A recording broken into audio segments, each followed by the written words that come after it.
স্কুলের ইতিহাস টেক্সটবুকের বাইরে বেরিয়ে যদি আমরা সামগ্রিক ইতিহাস সম্পর্কে একটা স্বচ্ছ ধারণা গ্রহণ করি, তাহলে জওহরলাল নেহরুর চাচা মুখোশটা কিন্তু খুব সহজেই খুলে আসে। প্রমিনেন্ট ভিকটিম না বানাতে পারলে কিন্তু ভিলেনের চরিত্র ঠিক জমে না। ভারতীয় রাজনীতিতে সর্দার প্যাটেল আয়রন ম্যান নামে পরিচিত। এসব দেশীয় স্বাধীন রাজ্যগুলোকে ভারতে অন্তর্ভুক্ত করার ধরন নিয়ে জওহরলাল নেহরু এবং সর্দার প্যাটেলের মধ্যে বিরোধের সৃষ্টি হয়। ডিথ্রন পড়লে বোঝা যায় যে নেহরু যেখানে নিজের পজিশন সিকিউর করার জন্য রাজনীতি করেছিলেন, প্যাটেলের জন্যই দেশীয় রাজ্যগুলো সহজে ভারতের অন্তর্ভুক্ত হয়েছিল। না হলে ভারতের সাইজ হয়তো আরেকটু ছোটই হয়ে যেত। আরএসএস কে ব্যান করেছিল জানেন? নমস্কার, আমার নাম সুগন্ধা ভৌমিক আর আপনাদের সকলকে আমার চ্যানেলে অনেক অনেক স্বাগত।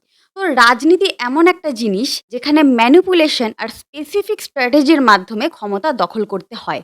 যে কোনো দলের কাছে অন্যতম প্রধান স্ট্র্যাটেজি হলো তার যে প্রধান বিরোধী দল থাকবে সেই দলের লিডারকে ভিলেন বানাতে হবে। সেটা বর্তমান লিডারও হতে পারে, আবার অতীতের কোনো লিডার যার প্রচণ্ড বেশি প্রভাব প্রতিপত্তি ছিল সেও হতে পারে। ডাজ নট ম্যাটার সে মৃত না জীবিত, ডাজ নট ম্যাটার সংশ্লিষ্ট রাজনৈতিক দলের নেতারা হয়তো যাকে ভিলেন বানানো হচ্ছে তার ভিশিয়াসনেসের থেকেও অনেক বেশি ruthless. It's just that villain বানাতে হবে।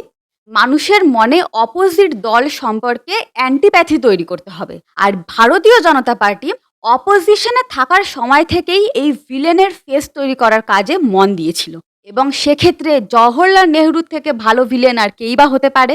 এমনিতেও স্কুলের ইতিহাস টেক্সটবুকের বাইরে বেরিয়ে যদি আমরা সামগ্রিক ইতিহাস সম্পর্কে একটা স্বচ্ছ ধারণা গ্রহণ করি, তাহলে জওহরলাল নেহরুর চাচা মুখোশটা কিন্তু খুব সহজেই খুলে আসে। কিন্তু ওনার এসব বিভিন্ন ডিসগ্রেসফুল কার্যকলাপ তুলে ধরাটাই যথেষ্ট ছিল না।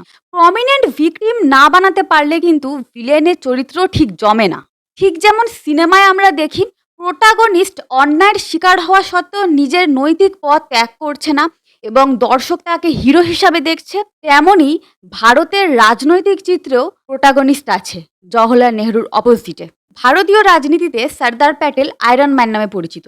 স্বাধীনতার পর ইন্ডিয়ান ইন্ডিপেন্ডেন্স অ্যাক্ট 1947 অনুসারে প্রিন্সলি স্টেট অর্থাৎ দেশীয় স্বাধীন রাজ্যগুলিকে অপশন দেওয়া হয়, তারা হয় ভারতে থাকবে, নয় পাকিস্তানে যাবে, অথবা স্বাধীন রাষ্ট্র হিসাবে থাকবে। এবার এসব দেশীয় স্বাধীন রাজ্যগুলোকে ভারতে অন্তর্ভুক্ত করার ধরন নিয়ে জওহরলাল নেহরু এবং সর্দার প্যাটেলের মধ্যে বিরোধের সৃষ্টি হয়। জন জুব্রিস্কির লেখা বই ডিথ্রন পড়লে বোঝা যায় যে নেহরু যেখানে নিজের পজিশন সিকিউর করার জন্য রাজনীতি করেছিলেন, মানে নিজের পজিশনটা সিকিউর করাটাই জওহরলাল নেহরুর কাছে প্রায়োরিটি পেয়েছিল, সেখানে সর্দার প্যাটেল পুরোপুরি ফোকাস করেছিলেন যে এইসব প্রিন্সলি স্টেটগুলোকে যেন তেন প্রকারেণ ভারতের অন্তর্ভুক্ত করতেই হবে। তার ওপর বিজেপির বিশেষ পোয়াবারও হয় একটি নির্দিষ্ট ঘটনায়। জুনাগড়ের রাজা মাহাবাদ খান যখন পাকিস্তানে অন্তর্ভুক্ত হওয়ার কথা বলছিলেন, তখন প্যাটেল তা মেনে নেননি এবং একটি ভোট প্রক্রিয়ার মাধ্যমে জুনাগড়ের সাধারণ জনগণের মতামত জানতে চান। সংখ্যাগরিষ্ঠ হিন্দু জনগণ ভারতে থাকার পক্ষে রায় দেন। এই ভোট প্রক্রিয়ার বিরোধিতা করেছিলেন জওহরলাল নেহরু, এবং শুধু বিরোধিতাই করেননি, এই ভোট প্রক্রিয়াকে আননেসেসারি বলে অভিহিত করেছিলেন।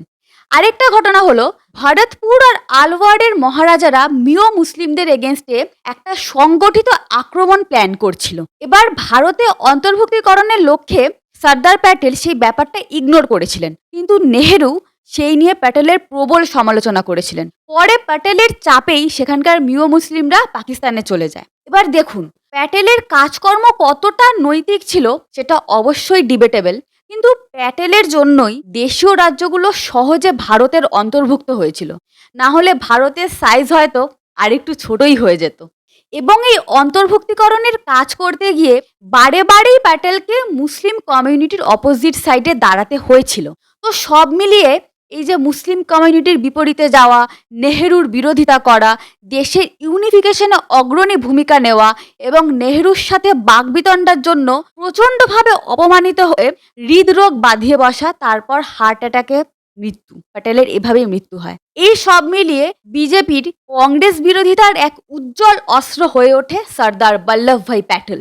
যদিও নন গুজরাটি হলে প্যাটেলের সেই 182 মিটারের মূর্তি উঠত কিনা সেটা তর্ক সাপেক্ষ, তবে বিজেপির এই রাজনৈতিক চাল কতটা স্ববিরোধী এবার সেটাই দেখুন। এতদিন পর্যন্ত গভর্নমেন্ট সার্ভিস করা লোকজন রাষ্ট্রীয় স্বয়ংসেবক সংঘ আরএসএস জয়েন করতে পারতো না। তবে এই জুলাই মাসের ৯ তারিখে নরেন্দ্র মোদী চালিত সরকার একটা অর্ডার পাশ করিয়ে এই নিষেধাজ্ঞা তুলে নিয়েছে। এবার থেকে নির্দ্বিধায় সরকারি চাকুরেরা আরএসএস জয়েন করতে পারবে। আর এখানেই হচ্ছে আসল মজা। আরএসএস কে ব্যান করেছিল জানেন? স্বয়ং সর্দার বল্লভভাই প্যাটেল। ১৯৪৮ সালে নাথুরাম গডসের দ্বারা গান্ধীজি হত্যা এবং সেই অভিযোগেই এই ব্যান। যদিও নাথুরাম সেই সময়তে আরএসএস এর মেম্বার ছিল না, ছিল হিন্দু মহাসভার মেম্বার, তবুও এক সময়তে যেহেতু আরএসএস এর মেম্বার ছিল এই নাথুরাম, তাই সেই অর্গানাইজেশনকে দায়িত্ব সহকারে ব্যান করা হয়েছিল এবং আরএসএস লিডারদের গ্রেফতার করা হয়েছিল। আর এই সবটাই হয়েছিল প্যাটেলের নির্দেশে, কারণ সেই সময়তে সর্দার প্যাটেল ছিলেন ইন্ডিয়ার ডেপুটি প্রাইম মিনিস্টার।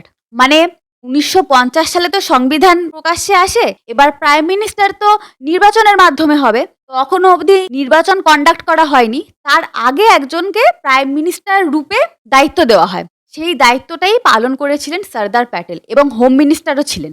তো যাই হোক, ১ বছর পর সেই ব্যান তুলে নেওয়া হয়। তবে শর্ত ছিল আরএসএস রাজনীতির সাথে কোনোভাবে কোনো রকম সংযোগ রাখতে পারবে না, আর সমস্ত রকম কালচারাল অ্যাক্টিভিটি থেকেও আরএসএসকে দূরে থাকতে হবে। আর আজকে সেই আরএসএস করাকেই বিজেপি নর্মালাইজ করছে। যেই বিজেপি কিনা সর্দার প্যাটেলের গুণগান গাইতে কোনোদিনও কৃপণতা দেখায় না। যেই অমিত শাহ জনসভায় দাঁড়িয়ে দৃপ্ত কণ্ঠে Sardar Patel complex situation handle করতে কি দারুণ স্ট্র্যাটেজি নিতেন তার প্রশংসায় পঞ্চমুখ হন, সেই অমিত শাহ কোনোদিনও বলেছেন যে সর্দার প্যাটেল আমার ছাত্রদলের প্রাক্তন লিডারদের জেলে পুড়েছিল? বলবেনও না, কারণ এটা হচ্ছে পিওর পলিটিক্স। মানুষের মন জয় করার জন্য জল মেশানো তথ্য বলে মানুষকে ম্যানিপুলেট করা এবং ক্ষমতা ধরে রাখার জন্য পিওর পলিটিক্স।